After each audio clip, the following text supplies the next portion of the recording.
And hello there, Star Wars fans. We are here back with another video, and today it's a Star Wars lore video of a comic, the Anakin and Obi-Wan comic, and we are going to be talking about why Anakin considered leaving the Jedi Order. Okay, so within this comic, Anakin and Obi-Wan are on a planet called Cornelian 4 where a war between the open and the closed were taking place, and the Republic just ignored this. They didn't give a singular shit about this war between the open and the closed because this planet just wasn't under their jurisdiction. You know, there wasn't anything the Senate needed on this planet, and yeah, the Jedi just didn't help out, and Anakin wants to leave the Order. Anakin questions this, like, why didn't the Republic do anything about this war when they were at war?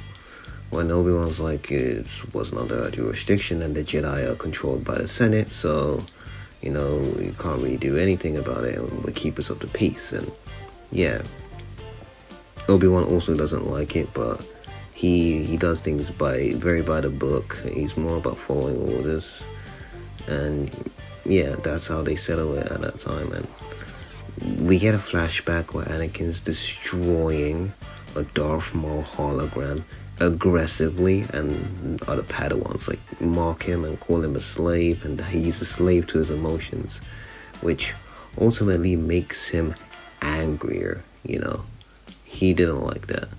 You know, he's sent at a young age to hang out with like Palpatine, to be a father figure, because like Windu's like questioning it, and Windu and Obi-Wan both think like, come on man, like you can't handle his emotions well. And Obi-Wan took him in at like a younger age than he expected, sort of. So Palpatine's also like offering to be that second father figure for Anakin, because he knows it's like a big task to take on Anakin. It's a big task for Obi-Wan, especially when Anakin was a Jedi age 9, and you know, 9 is like a late age sort of for Jedis to be taken as like Padawans, and the Jedi really didn't want that to be the case because they think that they're already at an age where they formed attachments, and you know the Jedi don't like you forming attachments because it makes you like susceptible to being heavily controlled by your emotions. You can form attachments to like loved ones and parents, and Anakin had his attachment to his mother, and this can obviously like instill emotions in him like fear and everything. So it's why when he went to the council in the Phantom Menace, they were like, oh, he misses his mother. It's like, this is like, it's not good, like should we take him, should we not? So like Anakin's building his like trust with Palpatine at a young age, and at this time Palpatine was a senator, but he wasn't an elected chancellor because this was Valorum's second term.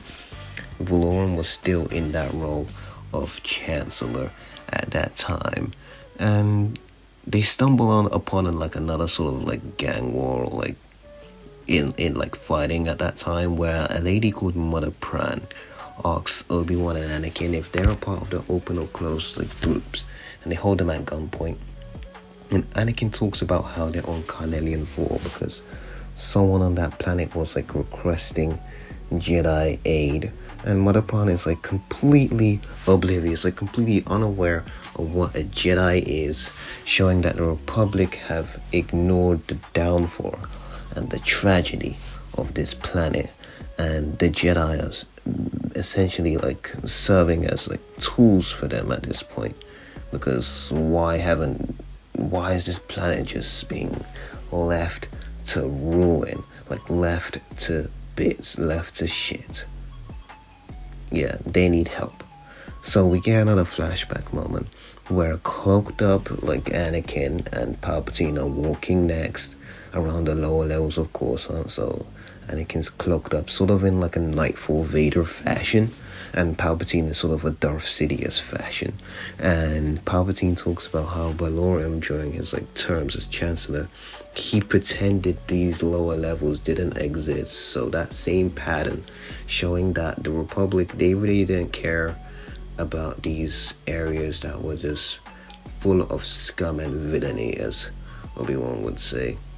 And they were just neglected because it wasn't about like helping these people out. It wasn't about like the safety, like they didn't care about it that much, you know. It was more so to protect their public image, sort of. Also, partially to help. Yeah, they could have done more. The Jedi was sort of mainly like the great people in the galaxy, and yeah, they really shouldn't be being controlled by the Senate, because those are like the noble warriors, sort of, in the galaxy. They are the people that should be making the decisions here. So Palpatine, and Anakin, they go into the lower levels of Coruscant, and the lower levels of Coruscant like involves like gang members, like bounty hunters, criminals, like this absolute mess. And it also had like people that had to like endure this madness, such as like poor people and immigrants who like came to Coruscant. Coruscant's the capital of the galaxy. They came there for like a better life, but they couldn't afford to live in like the better conditions of the planet. So it's basically the hood in like Star Wars form, and that's just like tragic. And on Carnelian 4, one of the members, Kalara, from the Open, speaks about how like all their technology comes from what they could find on the surface, or what they could salvage from basically these crashed ships that's crashed there. And we all know that Anakin's like great at fixing things, so he's like fixing his lightsaber, and Kalara speaks about how the planet is full of broken things, full of it. So Mother Pran asks Anakin if he knows what like piece of tech this is in her like pocket, and Anakin identifies it. He's like, oh, that's old tech, like maybe it's a central processor for a droid or a mech.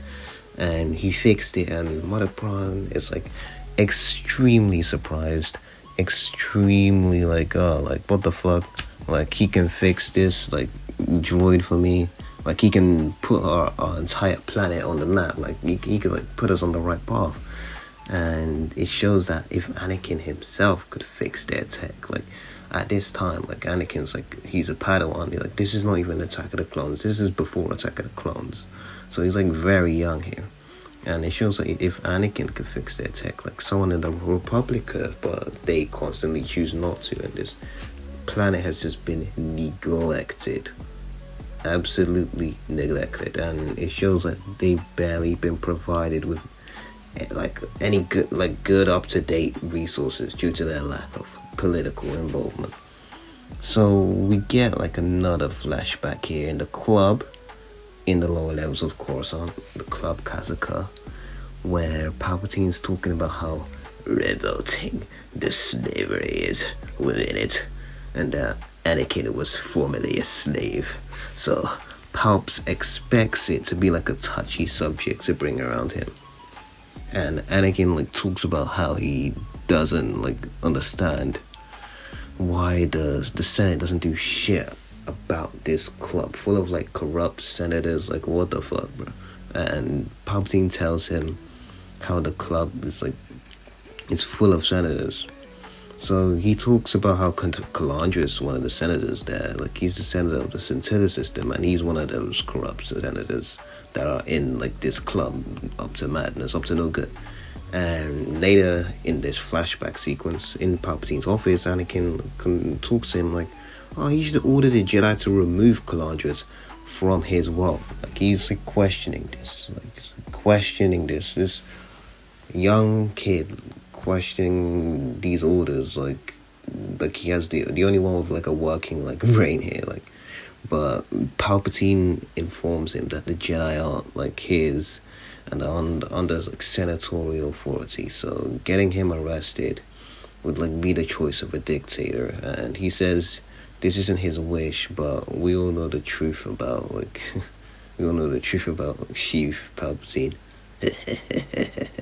Yeah, we all know the truth about Sheev. Yeah, that's really what he wants. He says it's not his wish, but we all know. The Emperor later. So yeah. So Anakin like expresses to Obi-Wan that he thought the reason he joined the Order was based on the naivety of being a 9-year-old slave, and that he wasn't gonna turn an opportunity like that down. When he saw Qui-Gon, Qui-Gon's magic man with a saber, dream come true. Like, of course, he wanted to become a Jedi, but like at his perspective, where he's a Padawan and he's kind of contemplating leaving, he thinks like, what other choice? Like, even if I wasn't a slave, I probably would have picked that. So yeah, and yeah, at the end of the comic, the open and the close, like they get into a big battle on the Republic, and the Jedi arrive at the scene with the consular class light cruisers that were in the like Phantom Menace, and to help the injured members. And Obi-Wan explains to Anakin that the Jedi came here not because of him himself, Obi-Wan specifically, but because another Jedi called. And he is stronger as a Jedi when he is a part of the Order than he is without.